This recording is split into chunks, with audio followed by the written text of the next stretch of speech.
Assalamualaikum warahmatullahi wabarakatuh.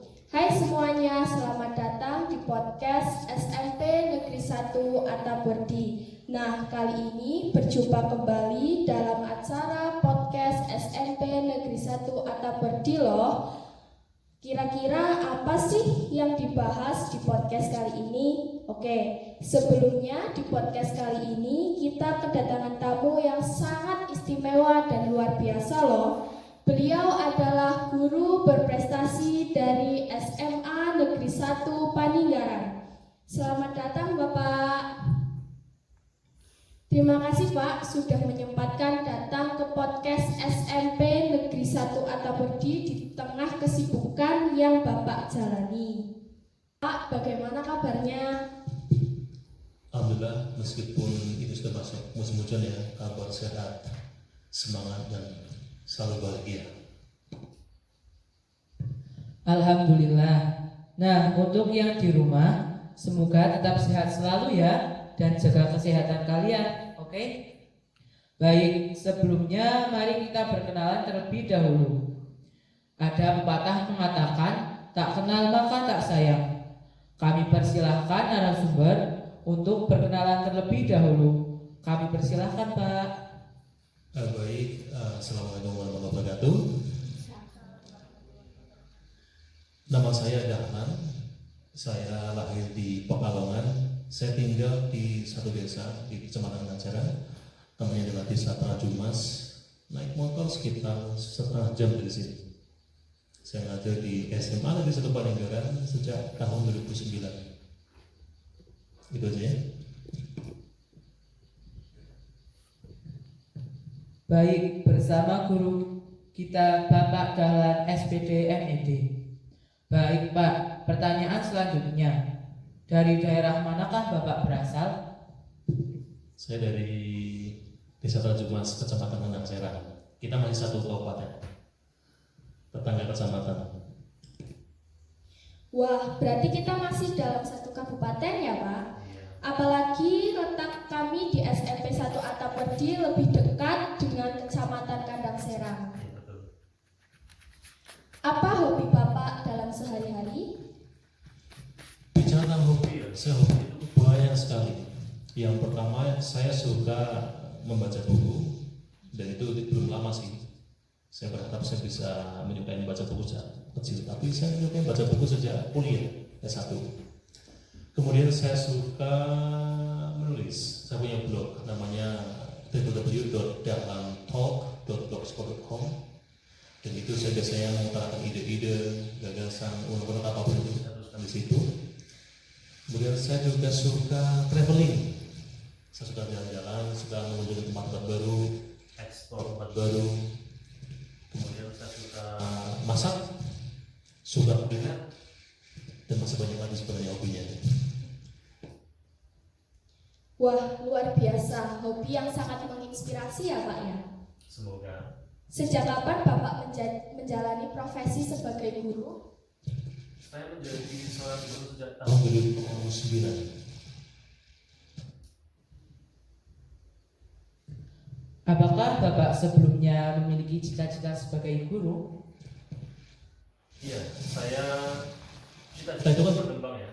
Biasanya sering dan berkembangnya usia, cita-cita kita berubah.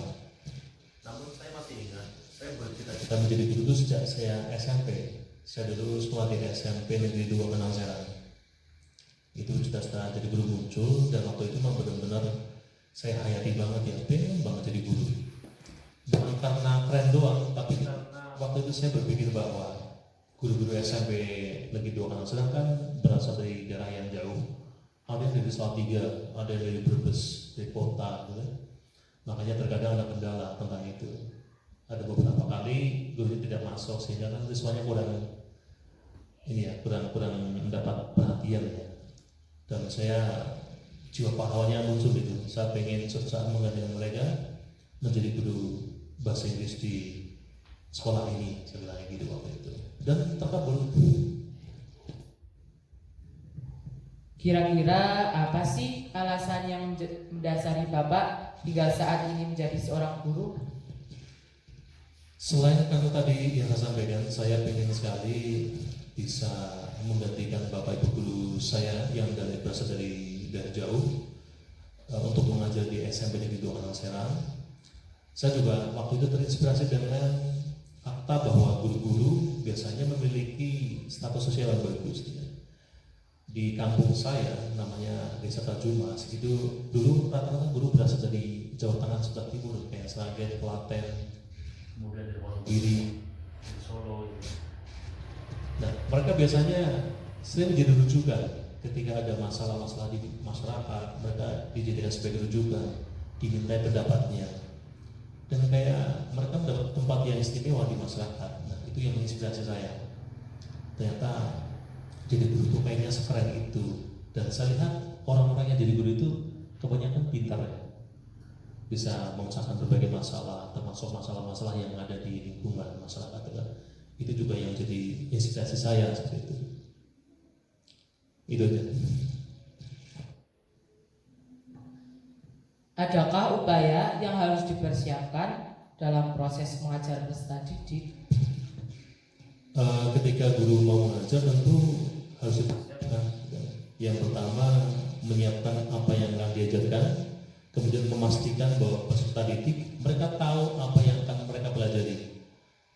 Karena saya seringkali kalian pernah dengar istilah flip classroom? Belum pernah ya, atau belum ya? Tidak masalah. Flip classroom itu istilahnya adalah itu dibalik classroom itu ruang kelas dia. Jadi saya memastikan siswa saya itu atau peserta didik mengetahui dulu apa sih yang akan mereka pelajari untuk pertemuan besoknya gitu kan. Dan saya himbau mereka untuk membaca materi sehingga ketika mereka masuk kelas mereka sudah punya gambaran, daripada saya masuk kelas baru saya sampaikan hari ini kita mau ini gitu kan. Jadi dengan seperti itu saya merasa siswa siap. Kemudian apa saja yang diperlukan untuk menunjang pembelajaran juga saya siapkan. Apakah ada perubahan dan kemajuan yang signifikan terhadap murid selama Bapak mengajar di SMA Negeri 1 Pangandaran? Apakah ada perubahan yang signifikan? Ini cukup sulit ya. Maksudnya perubahan keseluruhan atau perubahan karena sentuhan saya. Tapi yang jelas saya mengajar satu Pangandaran sudah sekitar 15 tahun. Saya lihat ada banyak perubahan pada murid saya. Tentunya perubahan tersebut bukan semata karena pendekatan pendidikan yang saya lakukan yang melainkan banyak faktor ya. Di antaranya adalah faktor sekolah yang semakin hari kebijakan yang semakin bagus juga berpihak pada siswa. Kemudian perubahan berupa ada perkembangan teknologi yang memudahkan siswa belajar. Tapi yang saya amati dengan jelas adalah ternyata siswa sekarang itu mindsetnya lumayan bagus. Mungkin karena pengaruh arus informasi yang mudah diakses ya, sehingga mereka tidak lagi seperti dulu di mana mereka merasa menjadi orang kampung, ya tidak mungkin mereka bisa eksplor banyak hal. Tapi sekarang karena ada teknologi informasi yang begitu canggih, informasi bisa kita dapatkan dengan mudah. Ada banyak mudah untuk mendapatkan inspirasi, sehingga anak SMA Negeri 1 Pangandaran sekarang tuh banyak yang punya cita-cita kayak menjadi YouTuber, menjadi programmer, atau menjadi orang yang punya profesi yang enggak tradisional ya, yang keren-keren ya gitu. Jadi freelancer dan sebagainya. Jadi ada perubahan cara berpikir. Sama satu lagi kaitannya dengan posisi saya sebagai guru bahasa Inggris. Banyak dari anak SMA Negeri 1 Pangandaran yang mereka sekarang sudah banyak yang sadar bahwa bahasa Inggris itu penting. Bahwa belajar bahasa Inggris itu bukan semata-mata untuk dapat nilai, melainkan supaya mereka bisa merubah hidup mereka. Menurut Bapak, bagaimana cara mengatur waktu yang baik antara belajar dan aktivitas lainnya? Cara mengatur waktu yang baik ya, jadi kayak gini. Manusia itu kan harus balance ya. Ada waktu untuk belajar, kalau konteks peserta didik belajar juga berkembang. Dulu ketika saya awal mengajar, saya tidak begitu banyak pakai teknologi ya, apalagi internet ya, tahun 2009. Tapi sekarang kita banyak cara hidup kita banyak dipengaruhi internet kan. Jadi kita sekarang bisa mengakses sumber belajar dari internet, dari YouTube, dari berbagai platform. Maka guru harus adaptasi dengan hal tersebut, dengan perubahan tersebut, sehingga memiliki sikap pembelajaran sepanjang hayat itu penting sekali bagi seorang guru ataupun calon guru. Pertanyaan selanjutnya nih Pak. Sebentar lagi kan saya lulus dari SMP Negeri 1 Atap Berdi. Sebagai murid, mungkin dari Bapak ada tips supaya saya dapat diterima dan bergabung di SMA Negeri 1 Paninggaran. Yang terkait kesempatan untuk masuk atau lolos diterima di suatu sekolah, ya, sekolah menengah atas ya. Jadi kalau sekarang ini kan kita masih pakai sistem zonasi ya. Ada kebijakan zonasi jarak, ada.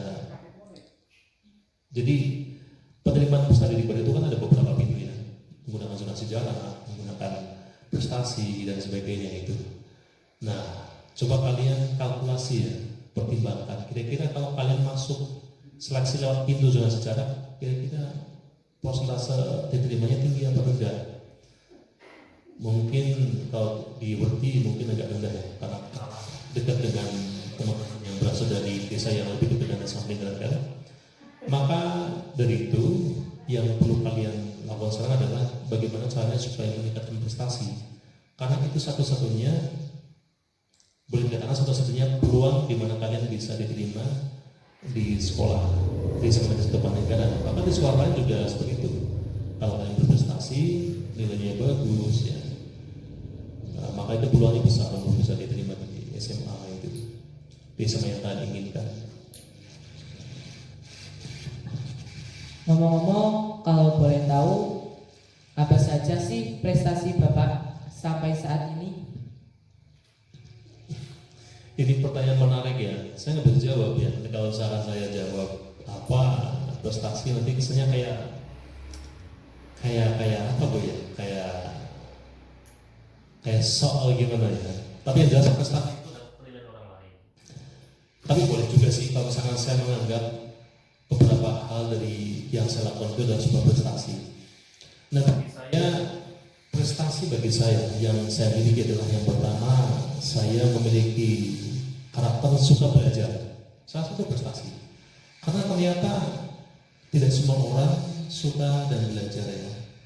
Nah, dengan memiliki karakter suka belajar ini, kenapa saya sebagai prestasi ya? Karena dengan memiliki karakter suka belajar ini, saya jadi bisa update dengan perubahan zaman. Saya nggak kaget dengan siswa-siswa baru yang memiliki karakter belajar yang relatif berbeda dari siswa sebelumnya. Saya bisa beradaptasi itu. Kemudian apalagi prestasi ya? Oh, barangkali ini ada barangkali prestasi ya. Tapi ini bagi saya pribadi, tentu ini prestasi bagi orang lain. Saya pernah dapat beberapa beasiswa studi di luar negeri. Di antaranya saya pernah lolos program short course ke Queensland, Australia selama 1 bulan tahun 2015. Kemudian saya pernah dapat program membuka Gakusho, teacher training program 1,5 tahun di Jepang. Yang terakhir adalah saya dapat beasiswa tulis 2 di kampus yang memang sudah saya idamkan lama, yaitu the University of Adelaide di Australia juga, lewat pembiayaan dari sebuah lembaga yang bernama LPDP di bawah Kementerian Keuangan. Saya itu sih, tapi itu kan prestasi pribadi. Kemudian prestasi yang berkaitan dengan siswa mungkin, ya saya bangga juga ketika ada beberapa siswa yang banyak berhasil, terinspirasi oleh saya. Salah satu adalah sebuah prestasi.